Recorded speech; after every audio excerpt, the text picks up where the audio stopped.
In the last episode of Getting Into D&D, we talked about how to create a level 1 character. In this episode, we're going to talk about how to level up your character. Whether your DM is using the XP to level up, or the milestone to level up rules, eventually your character is going to reach the next level, which means you'll be unlocking exciting new features for your character to use during the game. Also, I should mention that I made a small mistake when creating the druid in the last episode. Druids don't actually need to know spells of first level and higher in order to cast them. They can prepare any spells off of the druid spell list, as long as they have spell slots for that level. So for that reason, I'm going to copy all the names of the first level druid spells to my spellcasting sheet.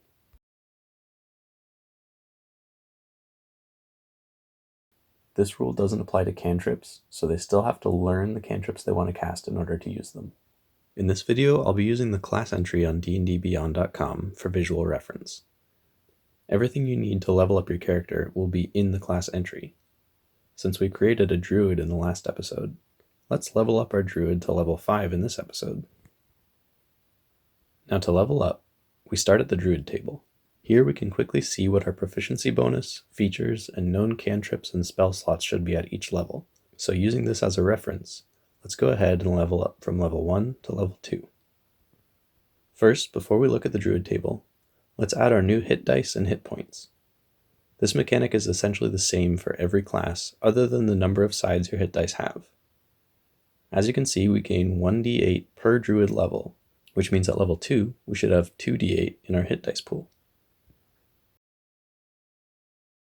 You can see that it says our hit points at higher levels are 1d8 plus our constitution modifier per level. So we'll roll the new hit die and add our constitution modifier, and then add that number to our previous hit point maximum. That becomes our new hit point maximum. On the druid table, we can see our proficiency bonus stays the same until level 5, so there's no change needed yet. Next, we can see we gain the features Wild Shape and Druid Circle, so let's go read those entries. Wild Shape grants us the ability to shapeshift into a beast we've seen before. Whether you've seen a beast before will depend on things like your backstory, the things you've done in the game, and your DM's discretion. We can only use this feature twice, though we regain expended uses after a short or long rest. The other thing limiting what we can shapeshift into is on this table down here. At second level, we can only shift into something that has a challenge rating, or CR, of 1/4 or less. The challenge rating is listed on the beast's entry in the rules. We also can't take the shape of anything that has a flying or swimming speed listed. At 4th level, this limit will be changed so that the max challenge rating is 1/2, and the beast can only not have a flying speed. At 8th level, the flying speed limit is removed, and the challenge rating goes up to a max of 1. If we take a look at the druid table again, we can see that at 4th and 8th levels, these changes are listed as Wild Shape Improvement. There's a whole bunch more rules around this ability underneath the table, but I'm going to skip that for the video. Next, we gain the feature called Druid Circle. Druid Circle is what you'd call a subclass, which every class gets usually around level 2 or 3. The only option available in the basic rules is the Circle of the Land, so that's what we'll choose. The entry notes that we'll gain improvements from this feature at levels 2, 6, 10, and 14. Let's go look at the Circle of the Land. First, we gain one more druid cantrip. This isn't reflected on the druid table, which means it's probably a feature exclusive to the Circle of the Land. Next, we gain a feature called Natural Recovery, which lets us recover used spell slots on a short rest. We gain a feature called Circle Spells, but we can't take advantage of it until 3rd level, so we'll skip that for now. Let's head back to the druid table and see how many cantrips and spell slots we should have. The number of cantrips hasn't changed, so we don't need to worry about that. Our 1st level spell slots have increased from 2 to 3, so let's mark that down on the spellcasting sheet.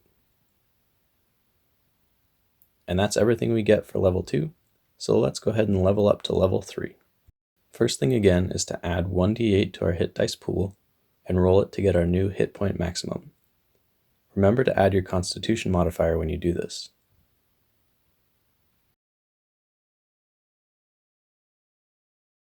Next, we'll check the druid table to see what new features we get. Oh, None.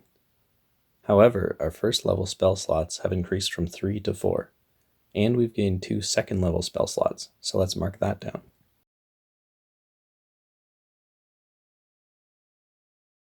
Remember how earlier I mentioned that we don't gain any benefit from the Circle Spells feature until 3rd level?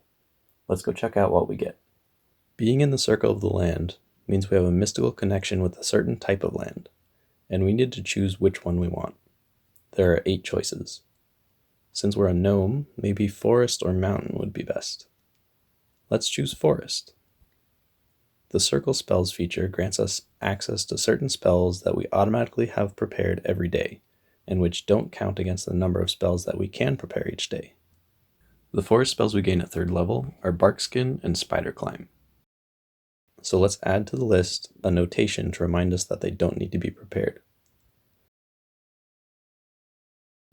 That's everything we get at level 3, so let's move on to level 4. Add a d8 to your hit dice pool and roll it to get your new hit point maximum.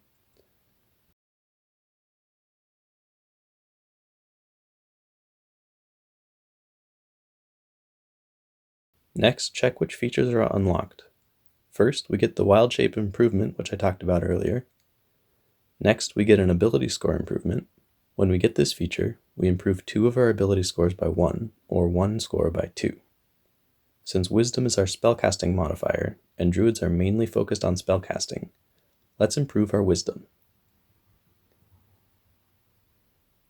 Since we only need to improve this score by 1 to increase our modifier, let's also improve our Charisma score by 1, which will take our -3 and make it a -2. Don't forget to change your saving throws and skills that are based on the ability scores you've changed. If your changes affect your weapon or spell modifiers, change those too.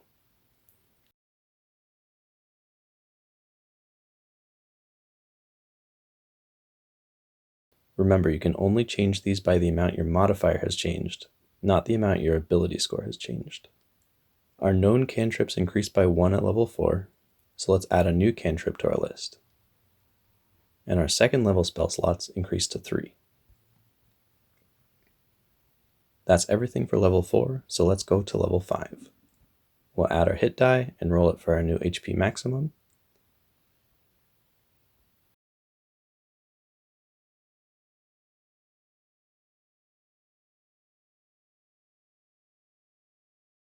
This is the first level where our proficiency bonus increases, so now we need to change all the skills and other things that are affected by our proficiency bonus.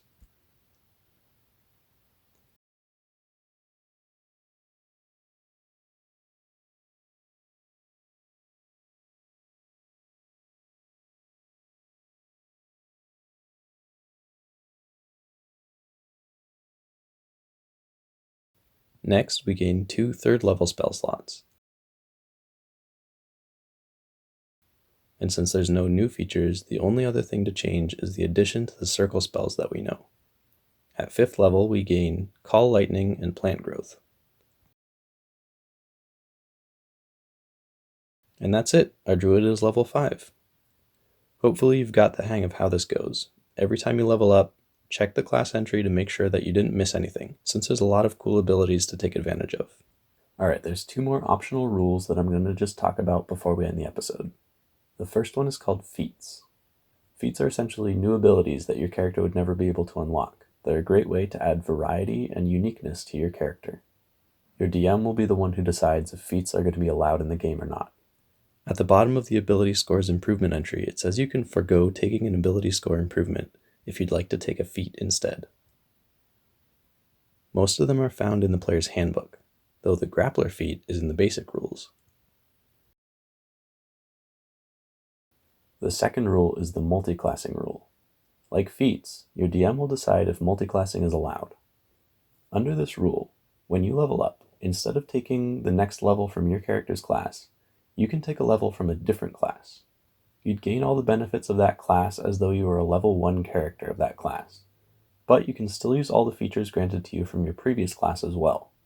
Each time you level up after that, you can choose which of your classes will take the next level.